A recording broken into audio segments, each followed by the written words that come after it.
Okay, imagine this. A tiny speck of land, just completely isolated, thousands of miles from any continent, constantly getting battered by, well, the absolute fiercest storms on the planet. It's a place so desolate, so incredibly remote, it actually has the grim title of the loneliest island in the world. Now picture a scientific team landing there, this frozen outpost, middle of the 1960s, and they stumble upon something that just, well, it simply shouldn't be there. A lifeboat, abandoned, but perfectly preserved, oars, supplies, everything. But here's the kicker. No sign of a ship. No human remains. No rational explanation for it at all. It was like a maritime ghost story ripped straight from, very real expedition's logbook. So this isn't just some baffling discovery that stumped a few scientists. Oh no. It's a launch pad for this really wild conspiracy theory people call the ghost ship cover-up here. Tonight, that's what we're diving into, this whole maritime enigma. We'll start by unpacking the bare, kind of chilling facts of what they actually found on Bouvet Island. Then we'll get into the claims of this ghost ship cover-up theory. Pretty compelling stuff. We'll look at this so-called evidence, weigh it against, the more logical, conventional explanations, and figure out why this mystery, this really unsettling story, still grabs us. Basically, this deep dive is your shortcut to understanding one of the world's most enduring, most perplexing maritime legends. So our story kicks off on Bouvet Island, or Bouvet 2 if you want the proper name, sub-Antarctic island, South Atlantic. And when we say loneliest island, we are absolutely not exaggerating. It's tiny, uninhabited, volcanic, almost entirely choked by glaciers. Sheer cliffs dropping straight into this freezing, unforgiving ocean.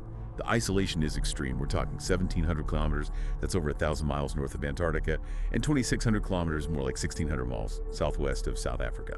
Just getting there is a massive challenge. Successful landings, incredibly rare. I mean, honestly, it's not the kind of place you just wash up on, is it? You really have to intend to go there. You absolutely do. It's a major undertaking. And it was exactly on one of those very rare trips, April 1964, that a South African scientific expedition got a huge surprise. They were on their research vessel, the RSA. Their main job was meteorological stuff, mapping, gathering data from this incredibly remote spot. Right, so imagine them landing on this desolate shore, expecting, well, rocks and ice. And instead they find something totally, profoundly out of place. A deserted lifeboat. What were the specifics? What did this ghost boat look like, and where exactly did they find it? Well, they found it in this small cove, ice-free, on the west coast, a place later called Nyrisa. Now, what's interesting about Nyrisa is it's geologically pretty new. It's a lava platform that formed in the 1950s. Okay, so the boat couldn't have been there for centuries or anything. Exactly. That detail is actually pretty crucial. It narrows the time frame. As for the boat itself, a small wooden lifeboat. About 20 feet, maybe 6 meters long. What really shocked the expedition was its condition. Remarkably good, especially considering the environment there. It's harsh. Yeah, unbelievably harsh. It was painted white, looked like a standard ship's lifeboat for that time. And inside, they found 2 oars, the rowlocks were there, a bailer, even a full water keg. A full water keg? Yeah, full, plus a canvas cover, other basic survival supplies, all just sitting there, preserved. And yet, like you said, it's the absences that make your skin crawl, isn't it? Yeah. What wasn't there? That's the core of the mystery, really. Absolutely no human remains, no bodies, no skeletons, no sign of a struggle, nothing. No indication of what happened to any crew. And just as puzzling, no sign of a bigger ship. No wreckage floating around, no debris, no oil slick near the island, nothing to suggest a shipwreck happened nearby. Wow. And maybe the most frustrating part for anyone trying to solve this, the boat itself. No markings, no name, no registration number, zero. Nothing to link it to a specific ship or port or anything. Okay, that's already incredibly weird. But didn't they find something else too? Away from the boat? They did. Adds another layer, doesn't it? About 300 meters, maybe 1,000 feet away from the lifeboat, they found a small, crude shelter. Looked like it was made of canvas, like a rough hut. A hut, okay. And near that hut, a single oar, and it looked like it belonged to the lifeboat they'd found. Whoa.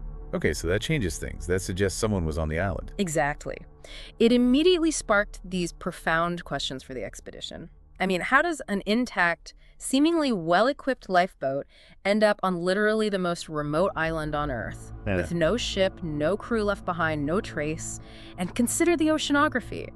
The prevailing winds, the currents down there in the South Atlantic, they make a random drift from some distant shipwreck really, really unlikely. Especially with oars still inside the boat, right? Right. That doesn't sound like something that just drifted for months. Precisely. It just doesn't quite add up neatly, not in a conventional way. It really doesn't. The sheer impossibility almost of it all.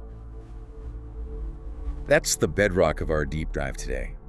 It instantly became this modern maritime legend, a chilling, real-life ghost story just begging for answers. And this right here is where the Bouvet Island boat, the ghost ship cover-up conspiracy theory, really takes hold. For people who find the official silence or lack of answers deeply unsettling, this theory says, look, the boat wasn't an accident. It was put there, deliberately, part of some larger, highly classified operation. The boat isn't just a mystery. It's a clue that someone tried to hide. Right. The proponents really hammer on the idea that the circumstances are just too strange to be natural. Yeah. They point to the extreme remoteness, first off. Bouvet Island. Statistically, they argue, a deserted lifeboat drifting thousands of miles and landing intact, almost impossible, suggests something deliberate. Okay. Then the intact boat itself, but zero sign of a shipwreck. No debris, no oil slick, nothing. Where's the parent vessel and the missing crew? No remains found. Even in the cold, you might expect something. That absence feels suspicious to them. And finally, that hut and the single oar. That's direct proof, they say, of human activity on the island itself. Not just a boat washing ashore randomly, it completely undermines the simple drift idea. And you absolutely have to layer in the timing here. 1964. Peak Cold War. An era just thick with geopolitical tensions, secret military ops, clandestine intelligence gathering, spies everywhere. That whole atmosphere makes the idea of a government cover-up seem, well, not just plausible, but maybe even likely to conspiracy theorists. Precisely. That context is key for the theory. So the who behind it all. According to the theory, it usually points towards secret military operations. Bouvet's isolation. Perfect, they argue, for some kind of clandestine base. Maybe a submarine pen, a listening post, a weather control station. Some suggest exotic weapons research, or just a strategic outpost for a major power. Soviets, US, maybe even South Africa itself. Right, a hidden base on the world's loneliest island. It's like something out of a spy novel. It really is. And the boat's role in that scenario, well, maybe a failed escape attempt by crew from this secret base, or it could have been planted as a diversion, or maybe an accident involving a secret vessel, like a sub or a spy ship, and the crew was quickly scooped up and removed. All to maintain secrecy. Exactly. Maintain secrecy, avoid an international incident, maybe keep some new tech under wraps, or hide illegal activities, and then, of course, you get the more out there theories. Here we go. Some definitely speculate about aliens. Maybe the crew ran into ETs or found a hidden alien base, got abducted or taken. Okay, Haley. Others propose an interdimensional portal. The crew just stumbled through it, vanished into another reality. Their portal on Bouvet Island. Or maybe, a secret society. Right. The global elite using the island for clandestine meetings. The boat's tied to some internal incident. It runs the gamut. So if there was a cover-up, how is it supposedly done? What's the mechanism they point to? Well, the theorists claim several things. First, the official silence. Just not much follow-up. No big international investigation launched. Which does seem a bit odd, given how strange it was. Right. Second, they often frame the South African expedition removing the boat not as standard procedure, but as a confiscation of evidence, taking it away before anyone else could look at it. Then there's the idea of disinformation. Maybe authorities put out overly simplistic explanations, deliberately downplaying how weird it all was. And finally, the potential classification of data. Any intelligence reports about Bouvet or related activity instantly stamped top secret, hidden away. Okay, so those claims definitely paint a picture of deliberate suppression. What else do proponents use as evidence that something more sinister was going on?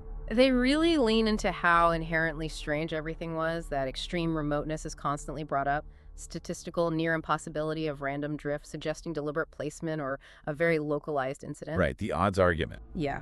And the boat's condition. So good. And its content's still intact, like that full water keg you mentioned. That suggests it wasn't adrift for ages. Points to something more recent, more nearby. The total absence of a parent ship or any crew remains. That points away from a normal shipwreck, doesn't it? It suggests maybe a complete vanishing or a removal. And the hut and the oar, that's their smoking gun, really.